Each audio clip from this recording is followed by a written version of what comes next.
Welcome back to Crossover Thursday, which is presented by PrizePicks. Go to prizepicks.com/LockedOnNFL and use code all lowercase LockedOnNFL to win $50 instantly when you play $5.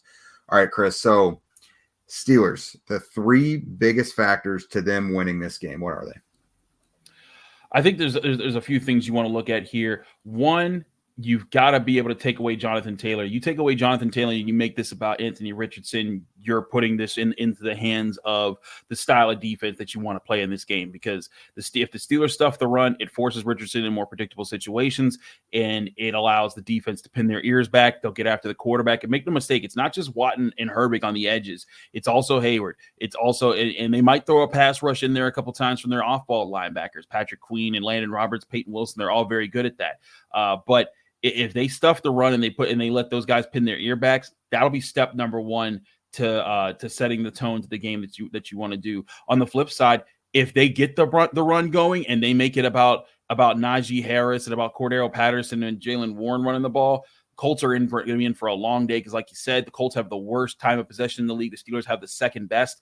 That will put this script right in line for exactly what the Steelers want to do in this game. They want to tire you out. And if the Steelers get it going early on the ground, that's going to make it even worse when it's later in the game and the Colts are trying to figure things out and they're tired, while the Steelers have been playing at their pace. So I look at that. But one matchup in particular, if I'm going to be looking at that too, is also when it gets to those predictable situations, even less about Anthony Richardson.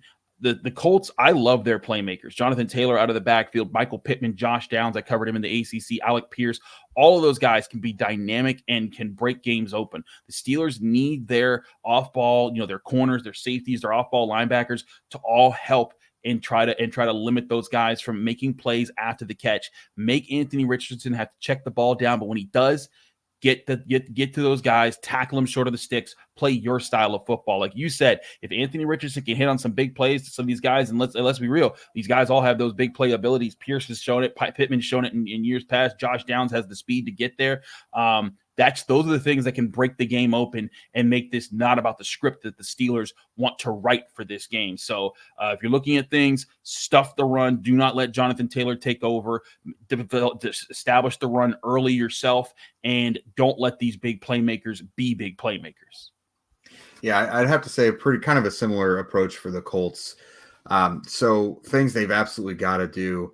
They have to get Jonathan Taylor going, or just some sort of heartbeat in the run game. That could even be an Anthony Richardson game, but they're not going to win if they are one-dimensional, just passing the ball with Anthony Richardson. That's going to be a huge problem.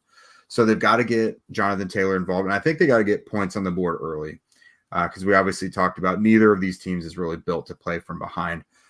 So doing that, last week certainly helped in a game against the Bears, but the Steelers aren't going to pass the ball 50 times. No. So I would also, you just know that like TJ Watt is going to get his. The pass rush from Pittsburgh, they're going to at minimum get pressures.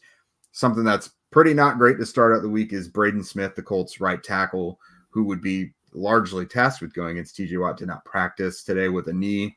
It's a knee that bothered him like all of last year. He missed like all of the offseason with it. He's been playing lights out this year. But that's, it's a knee that's given him problems in the past. So the guy you're really going to be relying on to, take up Pittsburgh's best defensive player, that could be a tough one. So if you can capitalize on that with like some screens in that area, or just, designing some things to capitalize on that, it's going to happen. So, get Anthony out on boots, get him out where you're moving the pocket and not making it so easy, making him a sitting duck. And then on the defensive side of the ball, for a week and a half now, they've done a really good job against the run.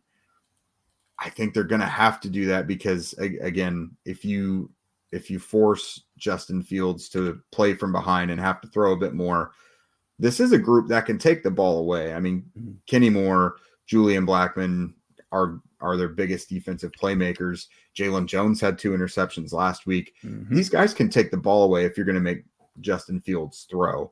And obviously from his time with the Bears, he was constantly pummeled. If he could just keep pressure on him and also stop the run, that defensive front they've been very reliant on good play from them. And I think they're going to have to show up and do it again. I mean, it's not exactly fair that every game is going to have to be so dependent on them, but this is another one. No, I agree. It's one of those games where you want to make the game dependent on the quarterbacks on both teams. Like that's the thing, is that, neither team has the established quarterback that's so well rooted in their system, like Josh Allen or Patrick Mahomes or one of those type of guys, where if you make the game about them, they're still going to hurt you. But at the same time, you also have to not let them get the layup touchdowns. Like last week, the Steelers, Justin Herbert threw a touchdown, but it was on a busted coverage play where Minka Fitzpatrick, thought something was called, and Joey Porter Jr. went one way, he went the other, and then that led to an open guy. Similarly to Kirk Cousins, that Kyle Pitts just kind of floated to the end zone when Beanie Bishop didn't run with him in his zone, and that was a little bit of a breakdown. But again, if I'm pointing at things that the Steelers have done wrong, they've done about 100 times more things right that have allowed them to be the number one defense through 3 weeks. So, I think this game is going to come down to, a very classic game of football. Don't make mistakes. Don't turn the ball over. Control the line of scrimmage. You do that on either side, you win.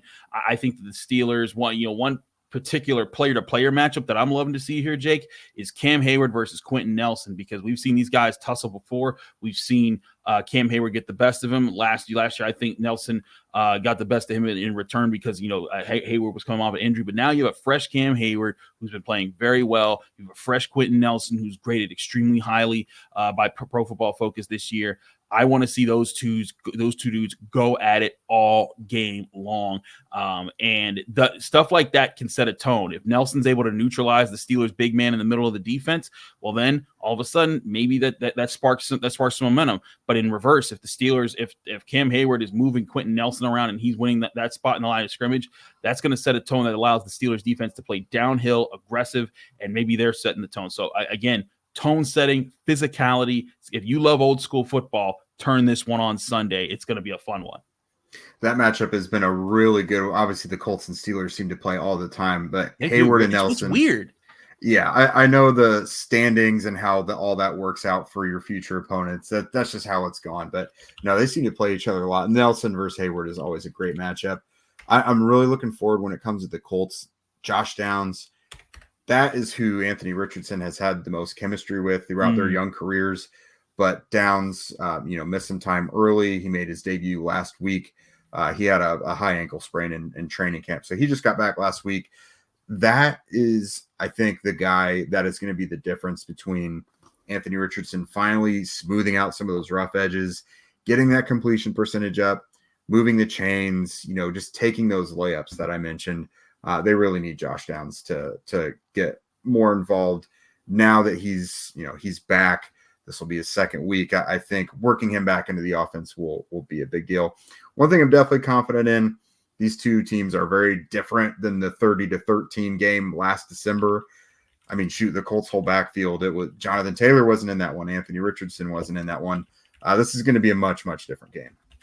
It is. Both teams, I think, are a lot healthier. Everyone's dealing with injuries. It's part of the game. But these are different times. The Steelers at that time, they were trying Mitch Trubisky at quarterback because Kenny Pickett had gotten hurt and things weren't going too well. They would bench Mitch Trubisky at the end of that game and get in Mason Rudolph, who would lead them to the playoffs. And now you're a bit more confident in Justin Fields. Can the Colts rock the boat at quarterback again? I think that's going to be their goal, just as the Steelers are going to try to rock the boat on Anthony Richardson. I think it's going to be a fun physical game where I like these games. I don't like pure rock fights where there's no scoring. But when there's physical football, running backs hitting their gaps, smart play action being used for quick timing windows, passing windows, I think that there's a lot to be learned from games like that, and especially in today's NFL where defenses are starting to catch up to what offenses have been doing for the last 10 years or so.